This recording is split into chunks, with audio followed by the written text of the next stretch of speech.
This is it. The big fucking crossovers here, boys and girls. Bolas is on Ravnica and he's ready to throw down with some cosmic fisticuffs we have not seen the like of before. Well, except for those other wars, because Magic's had wars before. So this is Magic the Gathering's Infinity War. This is their Crisis Upon Infinite Earths. Will we get some key art of Jace holding the lifeless husk of Liliana, screaming into the sky with anguish like we did with Crisis? I don't know. Don't look at me for the answer. I was asking the question.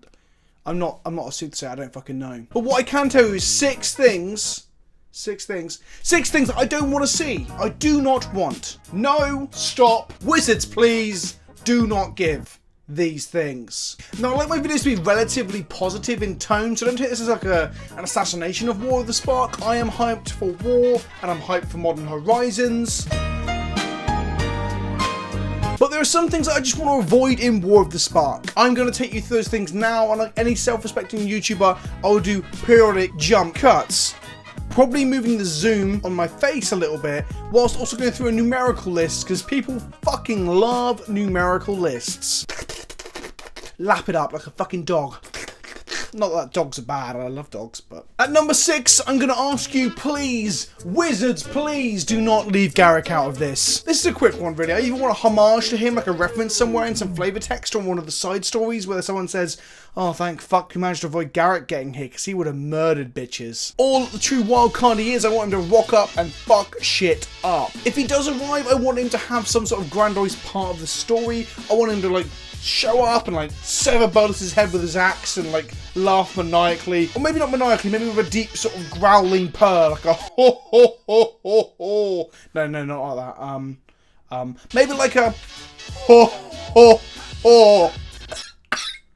And then when they all think he's the fucking saviour because he's murdered Bolas, like Jace runs up to be like, GARRUK, give us a hug, and he fucking skewers him with the horns of Nicol Bolas's severed head. And then he can start to, like, you know, fuck the head. Like, just fuck it. Just like,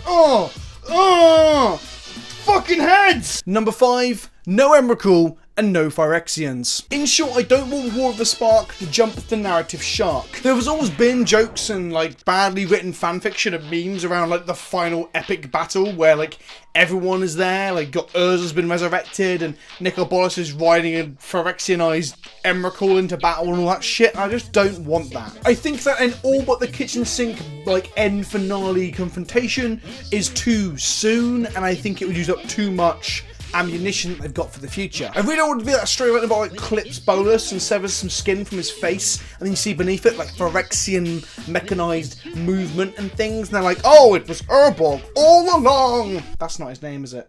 It was Yawgmoth all along! I just don't want that. Fuck that. We have some really cool and exciting villains in Magic. We have Elder Dragons, we have semi-mechanized pseudo-demons from robotic hellscapes, we have monsters from beyond space and time, and I think it's cool to keep them separate so that we can use that equity for future stories. I think using these cool characters and villains sparingly is the correct way to make engaging stories. Inevitably there will be some clash between like Eldrazi and Phyrexia, and I'm cool with that. That has to come eventually. It's like a long enough timeline, it's an inevitability, but it just doesn't feel right yet. I feel like it'd be hugely dissatisfying to blow their load so early. So no Phyrexians and no Eldrazi.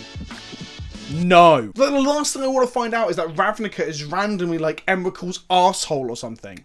Number 4, say no to a soft reset. I love convoluted and complex lore. This is coming from someone who's a big DC Comics fanboy. I love superhero comics because of their long history and convoluted backstory. Makes it rewarding and it feels enriched when I dive in and have to sort of put the pieces together and learn from both wikis and the text themselves. I guess as a bit of a nerd, I find it just hugely rewarding to sort of delve deep, like learning about the history of the world, except there's lasers and robots and monsters and shit. Like, we already have a lot of this with Magic already. We've got like this rich history of like the Argothians and the Thran, and we've got like Urza and Mishra and the Brothers' War, and where do they all fit in, and what happened, and how is Gerard connected to Urza, and then who was on the ship with Gerard, and who did he fight in Wrath, and yeah, it's cool. I think even having a pantheon of like superhero-like characters at the forefront of Magic who have complicated and interesting or even mysterious backstories involving things like the Raven Man is quite good. I kind of like the Gatewatch for that reason. The problem is there's so much focus on the Gatewatch and their like actual story and not enough on the peripherals or the extra story around that, the spin-offs and the side events, that it can get a bit dull. Like, for example, I believe that after the events of Hour of Devastation, after they were defeated by Bolas, the Gatewatch, I think we should have had a break.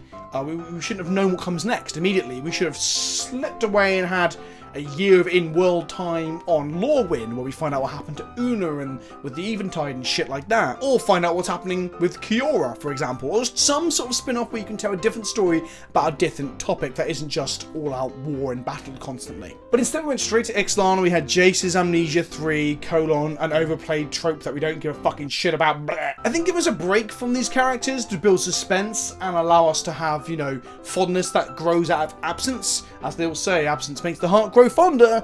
That would work, but we don't get that with the Gatewatch. Anyway, what I don't want to see in War of the Spark, in the topic of the Gatewatch and all the surrounding characters, is some sort of soft reset. Historically, in like Crisis on Infinite Earths and Infinite Crisis and Final Crisis and all the big crossover events in the DC universe that are often used for housekeeping purposes, what they will do is they will soft or sometimes even hard reboot, erasing characters, consolidating books, tying up weird metaphysical cosmic shite that they think is too complicated for new people to get into. In short, it makes the texts and the comics easy to get into by a newbie. Now, personally, I hated it because when I came in as a newbie, I wanted to read all this like great backstory and learn about these characters and all their history and interactions and all the stories that have been told before. I think there's huge merit, especially within geek culture, to having these convoluted backstories because people like that kind of canon. Of course, Wizards want to simplify things and make it easier for newbies to get into, to spend their like cash on those lovely booster packs. So I think a reset might be what happens here. A lot of characters die to get rid of them, just like, you know, get rid of those, oh, what's happening with so-and-so? Who cares? Get rid of those guys, and then we can have the Gatewatch,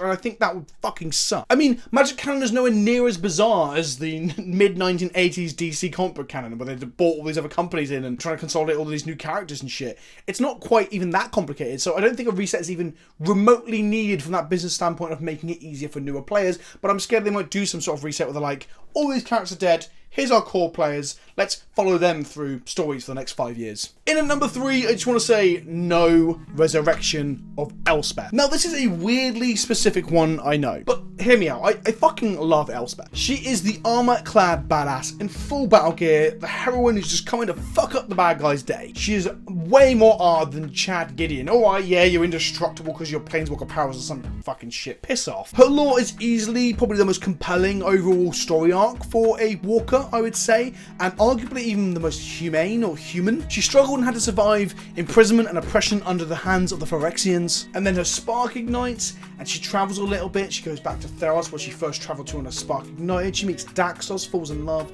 kills a world-eating Hydra, like you do. She's then tricked by a satyr to kill her lover, who to her appears to be a Phyrexian obliterator. You know the old story. It's as classic as time itself. It's relatable content. Although other characters have that loss of like father or mother figures, or the Liliana's brother, like the tragedy of the mistakes with the potions and shit, I just find this one more, I don't know, resonating with me, I guess. She eventually then travels to the world of the Phyrexian gods, kills some fucking dickhead called Xenagos, then she falls back to Earth and gets injured and like fucking betrayed by a god who she thought she was a representative of, and then gets trapped in the fucking underworld in exchange for her lover, who then, tragically, it was one of those fucking Greek sort of exchanges where the gods weren't quite telling you what the fucking full things were. The fine print said, sorry, Daxos will be a mindless zombie. And then Ajani, her best friend's just a bit upset about the whole ordeal.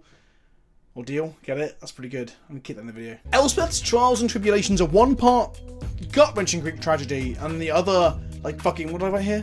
Epic hero's journey. Fuck, I thought it was something cooler than that. She's currently dead in the Therosian, if that's a word, underworld, and I've been saying for years since Theros came about and went, I said that she's not dead. Like, people crawl out of popular and fictional depictions of the Greek underworld all the fucking time. It's like social mobility and getting out of Scunthorpe. It's something to be celebrated. And then the Mythic Edition came along. We got this card art with with her sunken eyes and her wet, dirtied hair, and the damage on her armor from the wound that Heliod inflicted. She's carrying Xenagos's lantern spear thing and a mask of the return, but it's not controlling her. She's sort of like holding it almost in rebellion, and it just told us that she was alive and she's coming. Elspeth is so badass. Death, in its literal sense of dying and the sort of personified, embodied, godlike nature of death, can't hold her down. What I don't want, after all this time and effort that I've put into the exposition around how strong I think her narrative is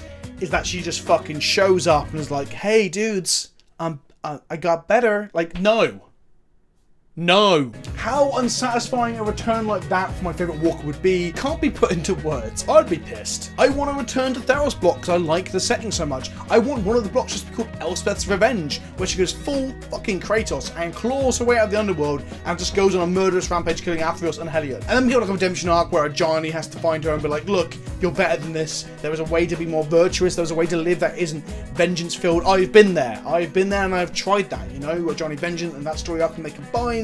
And like she's helping her friend, and it can be all fucking wholesome and lovely towards the end after she's murdered Heliod the prick. So to summarise, I think a lot of narrative real estate, cool concepts, tropes to be explored would be left on the table or left to rot if Magic's coolest tragic hero just shows up on Ravnica and is like, oh, guess I got better. It'd be a disgrace. Number 2, interacting with emblems. I see this a lot on Facebook groups about Magic, and perhaps that's a Vince problem. Perhaps I need to stop reading the threads on Facebook groups about Magic, because perhaps my own sanity would not be so damaged if I could just fucking get away from them. Emblems exist in the command zone outside of the game and currently cannot be interacted with in any way. This makes them truly unique and makes them not like any other permanent in the game. In many ways, being able to interact with the emblems would depower planeswalkers from a gameplay perspective, and then thematically that would make sense as well if they're all going to get their powers sucked out by bolas and shit, but I don't think that's a good idea in terms of keeping planeswalker identities as they are currently. To me, an emblem represents a planeswalker going Super Saiyan. It represents Luke Skywalker coming back after his training in Return of the Jedi,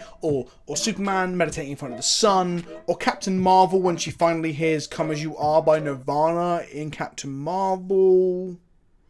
Okay, that last example was pretty bad. My point is, it seems like a combination of their learning, or their powering up, or it's just them going fucking ultra, right? It's like the Smash Bros in Smash Bros. Anyway, it represents them getting super powered up. And if that just became a thing that can get interacted with by like a 2-mana white instant, I think that would be, I don't know, it'd be anticlimactic in many ways. And don't get me wrong, I believe that if there's a single artifact in the set, like some version of the Immortal Sun that like the god Pharaoh himself has brought with him, and he's used that to depower the walkers, and when it's in play it says all emblems have no effect, or some similar better templated way of doing that, that is fine. What I don't want is commons or uncommons that are there to help the limited environment and depower the emblems from these uncommon planeswalkers, because I just think that would be a bit shit. And before you comment down below that you don't think there's going to be uncommon planeswalkers, how the fuck are they fitting 36 planeswalkers into War of the Spark if they're not making them uncommon? I'm waiting.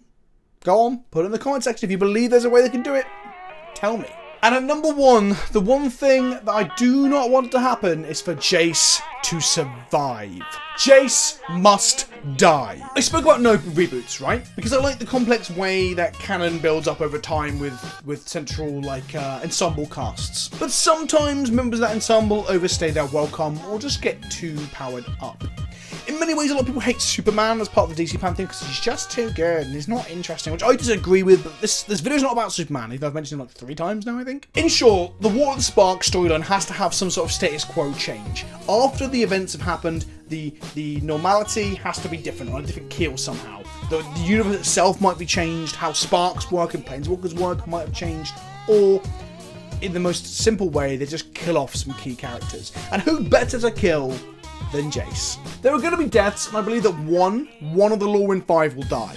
Ajani, no, they can't kill him. He's got too much real estate in the whole Elspeth discussion. GARRUK hasn't even come back yet, so they can't kill him. And again, he provides a different function to just being the Green Walker from the Lorwyn 5 now. Nissa's all but replaced him in the Gatewatch, and he's like a villain character they can bring back. Again, more narrative real estate they can't burn up too easily. So we're left with Liliana, Chandra, and Jace. I can imagine even 2 of these dying, but they can't kill like both of the women because that'll look a bit weird. I think Chandra's got the most scope for character development to improve and change. She also has more ties to interesting stuff that hasn't been resolved yet. other than the Raven Man, which is kind of Liliana's thing, I think. But if we just shove all that aside and just say, let's fucking kill Jace. He is Magic and Wizards of the Coast's fucking Mickey Mouse or their Ronald McDonald, but how brave would it be if they were like, oh, well, he's had amnesia 3 times now and there's no more character arc left for him. Let's just shoot him in the back of the head behind the shed. He can sacrifice himself valiantly to kill Nicobolas. He can transcend human or physical form to become a living, breathing, gaseous, puffy, guild-packed thing at the end of the story. I don't give a fuck. Just no more fucking Jace. I don't know exactly how to fucking kill him off, alright? All I'm saying is that we would benefit if they got rid of the floppy-haired emo shitbag. There is more room for dynamic storytelling, for interesting stories to be told if we stop falling back on this weird audience insert Mary Sue who can do everything, Captain Brooding Amnesia Man. Who actually likes Jace, barring a couple of cosplayers? Like, I don't think I've ever spoken to anyone who tells me that Jace is their favourite character. If they do, I'm normally like, oh, okay, please stay away from me. I'm only kidding. If you like Jace, that is perfectly fine. But I don't, and many people don't, because they're just Jaced out. If they maybe even just injure him to the point of retirement for a few years, so when he comes back, it's like a big thing, fine. But I don't want the Jaceless League at the forefront of everything. I want to hear more interesting stories about these other characters that we don't know anything about. So let me know what you think about my points. Tell me if you agree or disagree with any of them. Tell me if you think I'm fucking insane or I'm just waffling shit. Please tell me below. If there's something that you really don't want to see in War of the Spark, comment below and let me know. If you like the video, don't forget to hit the like button. If you haven't subscribed already, please subscribe. I have more Magic content coming out every other day, basically. I've been Vince, also known as PleasantKenobi on the internet. Oh, that's my dog. That's Bruce. That's not me. Let's try again. I am Vince, also known as PleasantKenobi on the internet. I've been your guide through this 6 points that I don't want to fucking see in War of the Spark. I'll see you all very, very soon. Ta-ta for now. Everything about you.